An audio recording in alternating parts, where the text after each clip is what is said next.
오늘 새벽 저희는 시편 139편 1절 말씀서부터 12절까지의 말씀을 통하여서 전지하신 하나님, 모든 것을 다 하시는 하나님, 또한 모든 곳에 다 계시는 하나님, 편재하시는 하나님에 대하여서 살펴보았습니다. 성경에서 하나님의 그러한 전지하심과 모든 곳에 계시다라는 것을 가장 신학적으로 잘 설명한 것이 그 말씀 중에 하나가 바로 오늘 139편의 그러한 1절서부터 12절까지의 그 말씀이었습니다. 아까 저희가 찬양도 하였었지만 내가 주를 떠나 어디로 가리까 라고 하면서 하늘에도 또한 스올 지옥의 한 구덩이에도 새벽 날개를 치며 바다 끝에 거주한다 할지라도 주의 손이 나를 인도하시며 주의 오른손이 나를 붙드시리이다. 또 앞의 말씀에서도 보면 이건 하나님이 어디에나 다 계신다라는 것이고, 또한 하나님이 우리를 알고 계신다라는 것은 나를 살펴보시면서 내가 앉고 일어서는 것, 멀리서 나의 생각을 다 아시고 내가 모든 길로 행하는 것, 내가 눕는 것, 사적인 우리의 생활까지 다 아신다라는 것이 바로 하나님이 우리를 아신다라는 것이죠. 근데 이 말씀을 보게 되면 참 은혜가 되는 게 무엇이냐면, 하나님이 내가 다 알아 그냥 그렇게 하시는 것이 아니라 우리의 어떠한 삶의 그러한 것들, 신학적으로도 하나님이 전지하시고 또한 모든 것에 계시다라는 그러한 것이 아니라 우리와 함께하는 그 관계를 통하여서 하나님이 우리를 잘 아시고 하나님이 어디에나 다 계시다라는 것을 우리와 관계하여서 이렇게 말씀하여 주시기 때문에 더욱더 이게 은혜가 되어지는 것 같습니다. 그리고 이 말씀을 통하여서 하나님이 우리를 아시고 또한 우리와 어디든 우리가 숨을 수 없다라는 것은 하나님이 우리를 사랑하시기 때문이라는 것이 이 안에 내포하고 있는 그러한 의미입니다. 어떻게 우리를 잘 아시는지 하나님 우리를 추적하듯이 살피시며 함께 하시는 그러한 하나님의 은혜, 어떻게 하나님이 우리를 이렇게 다 아시고 이렇게 모든 것에 우리와 함께하고자 그러한 마음들을 갖고 계실까요? 오늘 시편 139편 13절 말씀에 보게 되면 그 이유를 하나님이 우리를 지으셨기 때문이다라고 하나님은 또한 우리에게 말씀합니다. 우리 13절 말씀을 보면 주께서 내 내장을 지으시며 나의 모태에서 나를 만드셨나이다 라고 되어 있는데요. 이게 원어적으로 보게 되면 이게 해석을 해도 되고 뭐 안 해도 되긴 하지만 우리나라 성경에서 해석이 되어 있지 않지만 이게 미국 성경이라든가 영어 성경이라든가 그러한 거에 보게 되면 그 왜냐하면이라는 것이 앞에 붙어 있어요. 네, 원어상에서도 이게 왜냐하면이라는 것이 붙어 있습니다. 그러니까 내가 너희를 알고 내가 너희와 함께 있는 그 이유, 왜냐하면 내 내장을 하나님이 다 지으시고 나의 모태에서 나를 만드셨기 때문입니다 라는 것이 바로 이 시편 기자의 고백입니다. 하나님이 만드셨기 때문에 우리를 속속들이 다 아시고 또한 하나님이 우리를 창조하셨기 때문에 우리와 함께 하시고자 하시는 것이죠. 우리도 우리 자녀에 대해서 그렇지 않습니까? 아무리 자녀가 뭐 초등학교에 가고 어린아이들 유치원에 가고 몇십 명이 모여 있어도 엄마 그러면 우리 딸이 얘기했는지 우리 아들이 얘기했는지 저 멀리서 얘기해도 다 듣잖아요. 그렇죠? 다 알잖아요. 하나님도 그러신 거죠.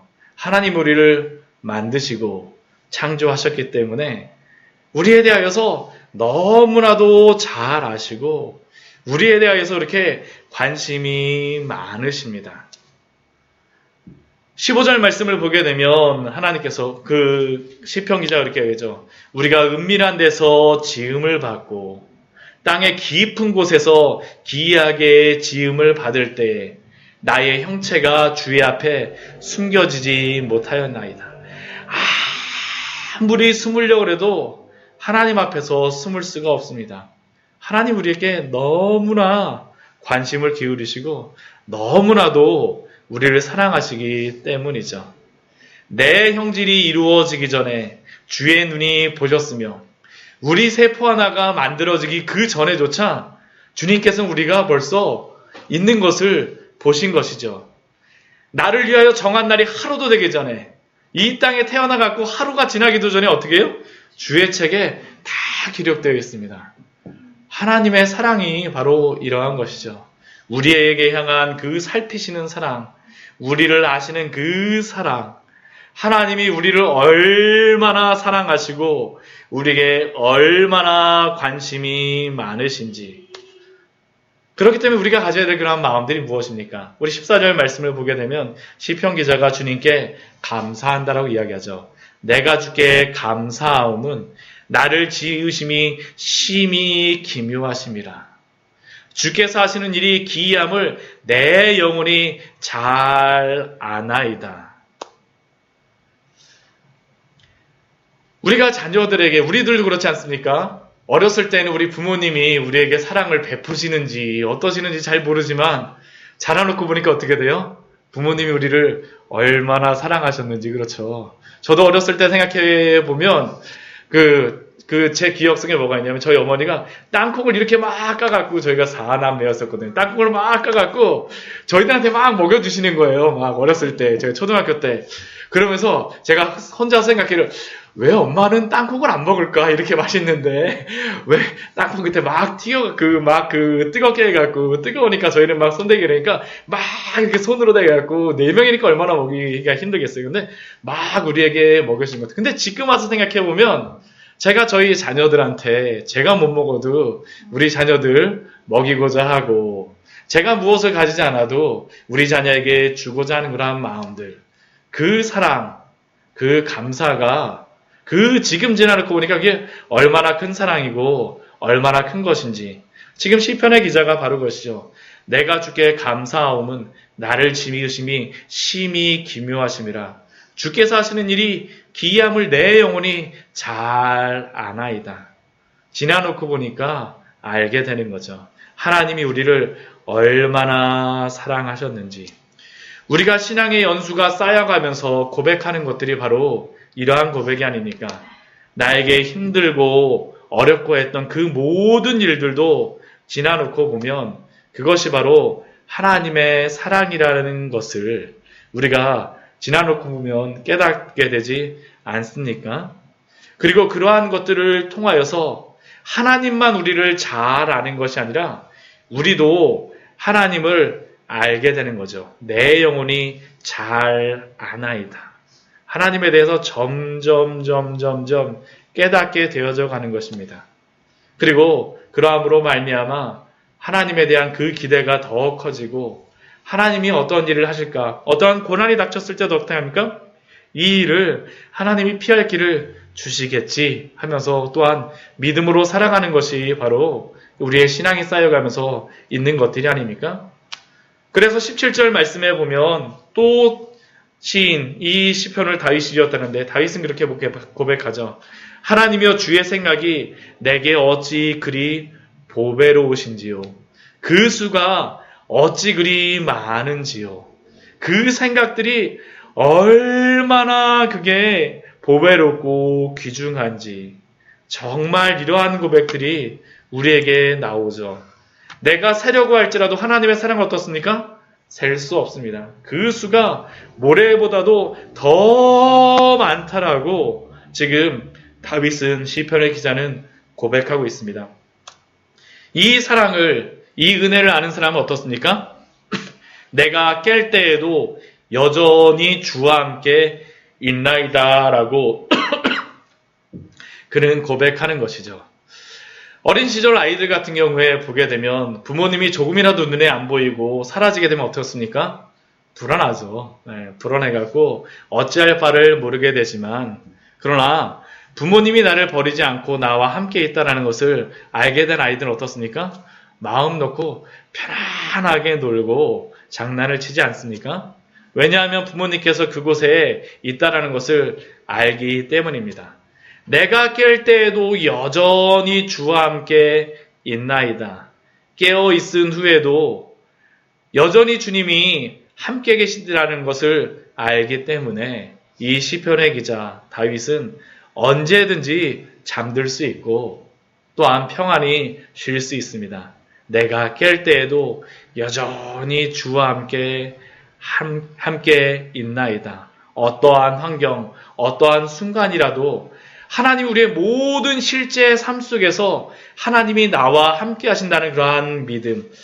아까도 말씀드렸지만 이 시편 139편의 이 말씀, 하나님의 그러한 전지하심과 우리와 함께 계심은 우리의 삶과 떨어져서 신학적으로 다 말씀하시지 않으세요. 정말 우리와 다 하시고 앉고 일어서는 것, 멀리서도 내 생각을 아는 것, 내가 눕는 것, 어디로 피한다 할지라도 하나님을 도저히 피할 수 없어요. 우리의 모든 삶의 그 순간에서 실존에서 하나님이 함께 있다는 것입니다.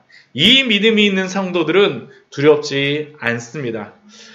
시편 3편에 보면 오늘 그 139편 18절 말씀에 내가 깰 때도 여전히 주와 함께 있나이다라는 이 말씀을 좀 길게 적어놨습니다. 다윗이 또한 이렇게 시편에 시를 적어놨어요. 우리 시편 3편 말씀 우리 같이 한번 읽어볼까요?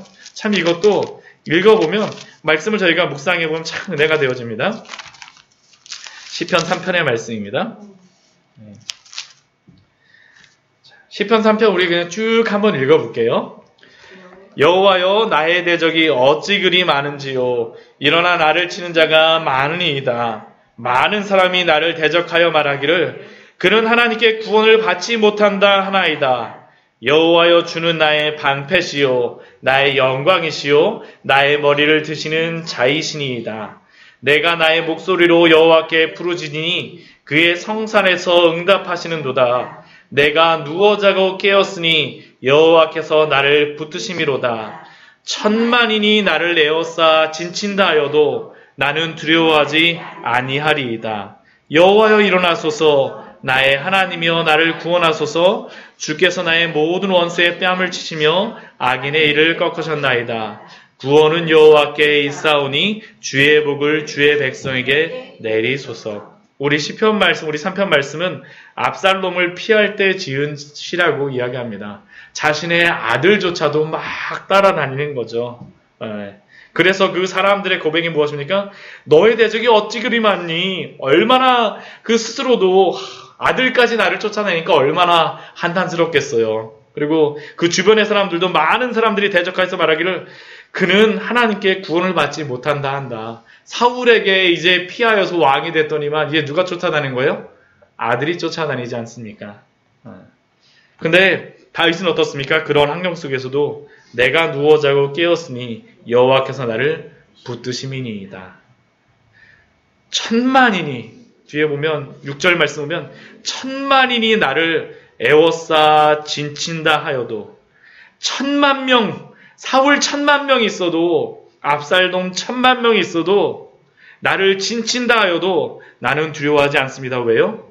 여호와 하나님이 나를 붙들어 주시고 구원하여 주시기 때문이죠. 이게 바로 오늘 또한 시편 139편의 그러한 다윗의 또한 고백입니다. 내가 깰 때에도 여전히 주와 함께 있나이다. 이러한 은혜를 누리신 우리 귀한 성도님들 되시기를 축원합니다. 정말로 이래야지, 정말 이 믿음이 있어야지 우리가 어떠한 환경 속에서도 흔들리지 않는 것입니다.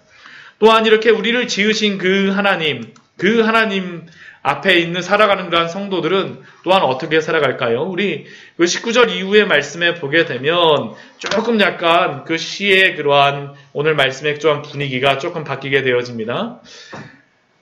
하나님이여 주께서 반드시 하기를 죽이시리이다.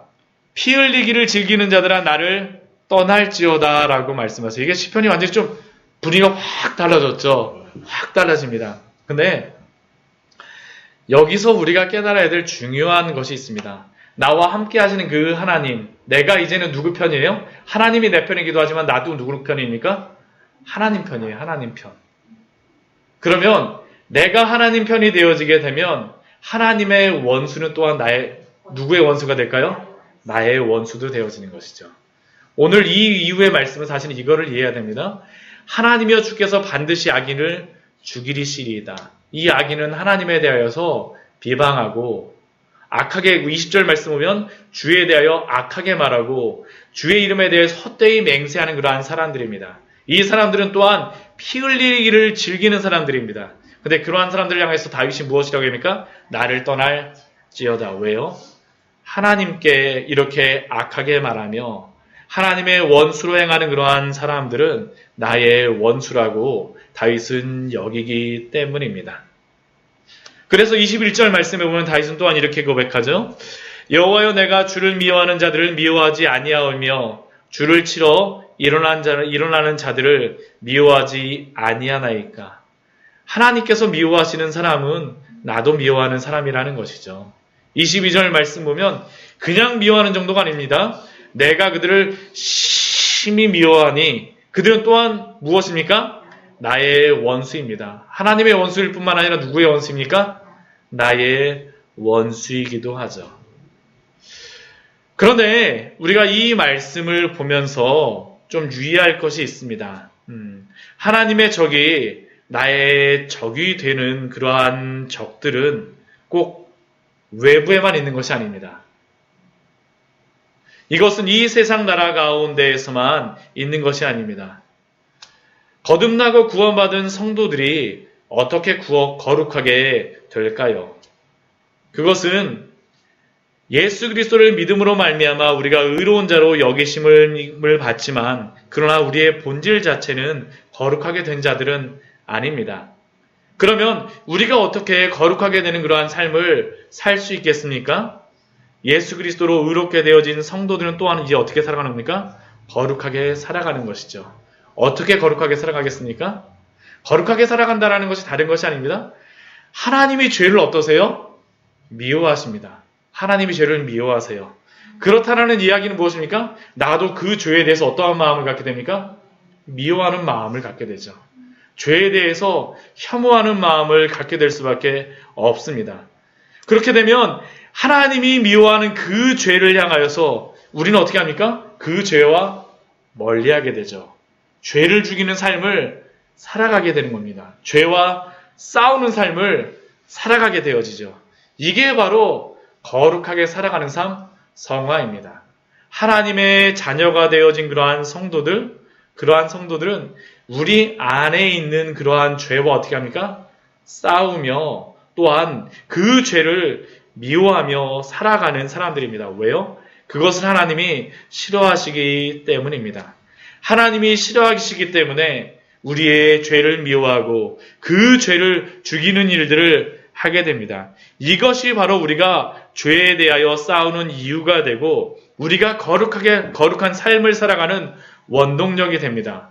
하나님이 우리의 죄를 미워하세요. 우리의 죄를 싫어하십니다. 그렇기에 우리도 우리 안의 죄를 미워하며 이 세상의 악을 따르지 않고 마귀의 유혹에 따르지 않고 살아가야 합니다. 이것이 또한 또한 성도의 의무인 것을 우리는 또한 인정하고 그렇게 살아가시는 우리 귀한 성도님들 되시기를 축원합니다. 우리가 이렇게 또한 살아가야 됩니다. 그리고 또한 이렇게 살기를 소원하는 그러한 다윗은 23절, 24절 말씀을 보게 되면 하나님께 기도함으로써 마치고 있습니다. 우리 23절 말씀 같이 한번 읽도록 하겠습니다. 하나님이여 나를 살피사 내 마음을 아시며 나를 시험하사 내 뜻을 아옵소서. 우리 시편 139편 1절 말씀이 우리 어떻게 되어 있나 또 한번 읽어볼게요. 우리 139편 1절 말씀만 같이 한번 읽어보겠습니다. 여호와여 주께서 나를 살펴보셨으므로 나를 아시나이다. 앞에서는 여호와께서 나를 살펴보셨으므로 나를 아시나이다 라고 말씀하십니다. 사실은 이 말씀은 어떤 것입니까? 하나님이 나를 살펴보시는 것은 어때요? 굉장히 좋은 것이기도 하지만 죄를 지은 우리들에게는 어때요? 굉장히 부담스럽죠. 근데 이 23절 말씀에 오면 어떻게 됩니까? 하나님이 이제는 나를 살피시기를 원하세요. 내 마음을 살피셔서 아시기를 원하시고 또한 나를 시험하셔서 내 뜻을 알기를 원하십니다. 왜 그렇겠습니까? 24절 말씀 보면 그것을 이야기하죠. 내게 무슨 악한 행위가 있나 보시고 우리가 죄로 달려간다면 어떻게 합니까? 하나님이 그 죄악으로 달려가지 못하도록 살펴봐 달라라고 지금 다윗은 또한 기도하고 있는 것입니다. 자신의 동료와 함께 악한 길로 가는 것이 아니라 그 뒤에는 어떻습니까? 영원한 하나님의 길로 나를 인도하여 주시옵소서라는 게 바로 오늘 다윗의 고백입니다. 다윗의 이러한 모습이 드러난 사건이 무엇일까요? 저는 사무엘하 24장 말씀을 보게 되면 이 다윗의 이 기도가 드러나 있는 것 같습니다. 우리 사무엘하 우리 24장 말씀 우리 같이 한번 보도록 할까요?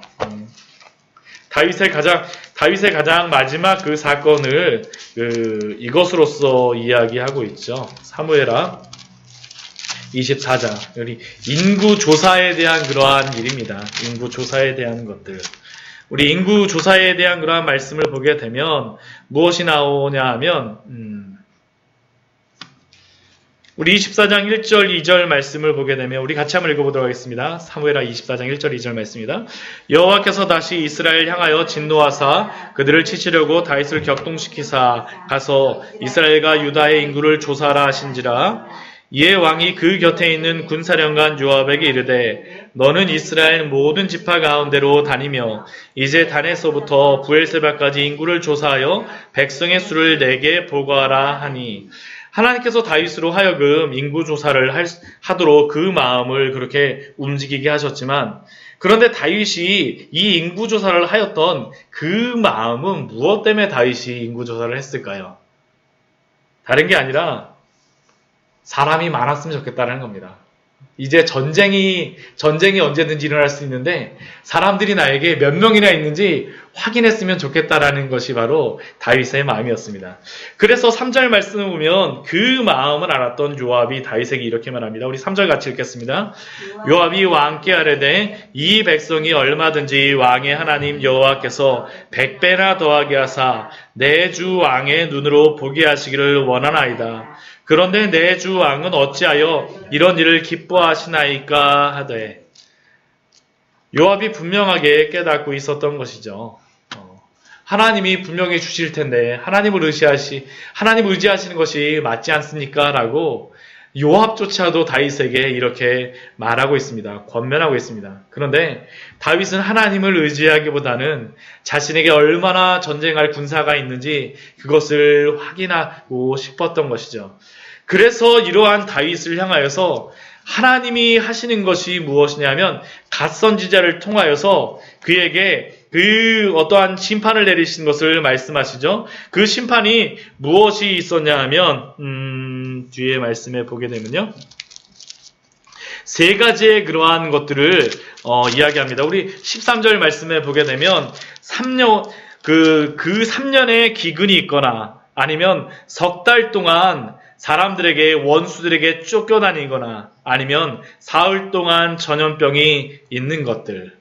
근데 다윗이 이 세 가지 중에 무엇을 선택합니까?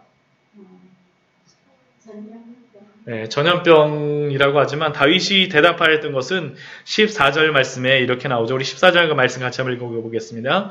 다윗이 갓에게 이르되 내가 고통 중에 있거다. 청하건대 여호와께서는 긍휼이 크시니 우리가 여호와의 손에 빠지고 내가 사람의 손에 빠지지 아니하기를 원하노라 하는지라. 자신이 사람의 손이 아니라 여호와의 손에 빠지기를 간구하였죠.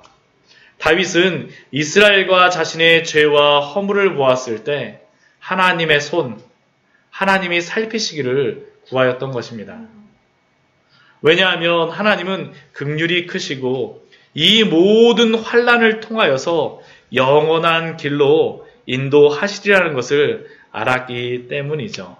오늘 24절 우리 말씀과 같이 나를 영원한 길로 인도하소서. 그래서 이 사무엘하 24장의 가장 마지막에 끝나는 것은 무엇입니까? 성전을 지을 수 있는 아라우나 타작마당을 하나님께서 주십니다. 비록 다윗과 이스라엘 백성들의 그러한 죄악 때문에 이러한 것들이 내려졌지만 그러나 하나님의 그 긍휼하심에 사람의 손이 아니라 여호와의 손에 빠지기를 간구하는 것들, 하나님이 살피시기를 원하는 그러한 다윗의 그러한 마음들을 하나님이 보시고 영원한 당신의 길로 다윗과 또한 이스라엘을 인도하신 줄 믿습니다. 우리가 정말로 이러한 믿음을 가지고 살아야 되지 않겠습니까? 우리가 다른 것에 빠지는 것이 아니라 하나님이 우리를 살펴보시는 것들, 때로는 우리를 시험하신다라는 것은 때로는 우리에게 여러 가지 고난과 환난을 주시는 것도 의미합니다. 그러나 그 환난과 고난 속에서도 우리가 가져야 될 믿음이 무엇입니까? 그 모든 것들을 통하여서 하나님이 나를 정결케 하시고 하나님의 영원한 길로 나를 인도하여 주시옵소서라는 그러한 고백을 가지고 우리 기도하시는 우리 귀한 성도님 되시기를 축원합니다. 말씀을 정리하도록 하겠습니다. 하나님 우리의 모든 것을 알고 계시며 또한 우리와 함께 하십니다. 왜냐하면 하나님이 우리를 지으셨기 때문입니다. 그래서 우리에게 관심도 너무 많으세요. 사랑하심도 너무 많으십니다. 그렇기에 이 사랑과 관심, 이 은혜를 누리십시오. 그리고 이 안에서 안식하십시오. 내가 깰 때에도 여전히 주와 함께 있나이다. 우리의 누림이 되어지기를 소원합니다. 또한 하나님의 그 사랑을 아는 성도들은 하나님이 사랑하시는 것을 사랑하며 하나님이 미워하시는 것을 또한 미워합니다. 그렇기에 우리는 죄와 싸우며 거룩하게 살아가야 되겠죠. 이러한 믿음 안에서 하나님이 날마다 나를 살피시며 인도하시기를 간구하는 그러한 삶을 살아가신 우리 귀한 성도님 되시기를 축원합니다.